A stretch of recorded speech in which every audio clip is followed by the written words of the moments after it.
clip will leave little to doubt that we are being lied to on a scale that's almost unimaginable. The individuals that take part in this are well-known industry leaders, musicians, entertainers, and politicians. We could theorize from now until eternity of why these people do what they do, but at the end of the day, it all boils down to this. They make a conscious choice to do these deeds and to deceive you. Don't let them get away with what they're doing. Make it known and make them know that we know who they are. Every time you see these individuals out on the street, give them a piece of your mind. Let them know that you will not put up with this fraud, that you will not allow their lies to penetrate your sense and your ability to think logically and with reason. These individuals are attempting to remove that logic and remove that reason and replace it with a false sense of reality, so therefore they can then control you and what you think and what you believe. And you will defend what you think and what you believe is true because you believe it's true. Understand that everything that you have been taught, everything that you have been shown on TV, it is fake, it is not real, and it is supporting this lie, this actor-based reality. It is with the greatest sadness that I rise to say a few words in tribute to Her late Majesty, Queen Elizabeth.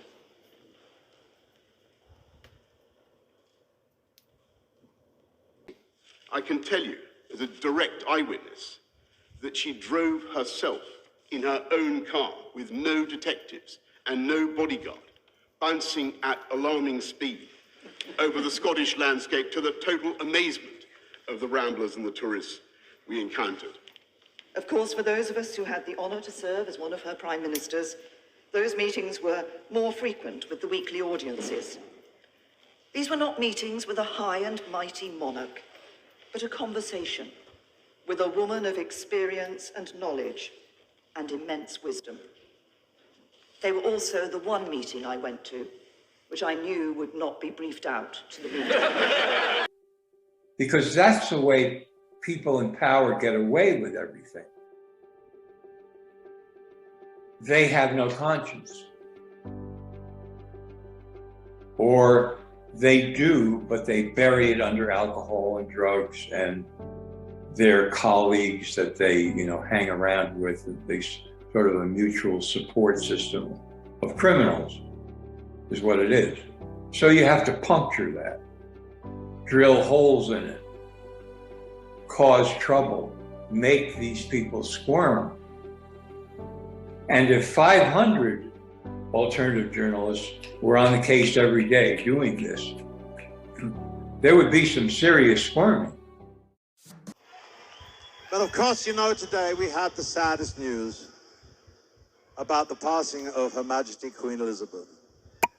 And she was an inspiring presence to be around. And I've been around her, and she was fantastic.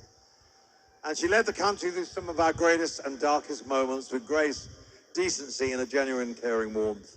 I'm, 75, she's been with me all my life, and I feel very sad that she won't be with me anymore. But I'm glad she's at peace, and I'm glad she's at rest, and she deserves it. She's worked bloody hard. I send my love to her family and her loved ones, and she will be missed, but her spirit lives on, and we celebrate her life tonight with music, okay?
Five, 4, 3, 2, 1, Go.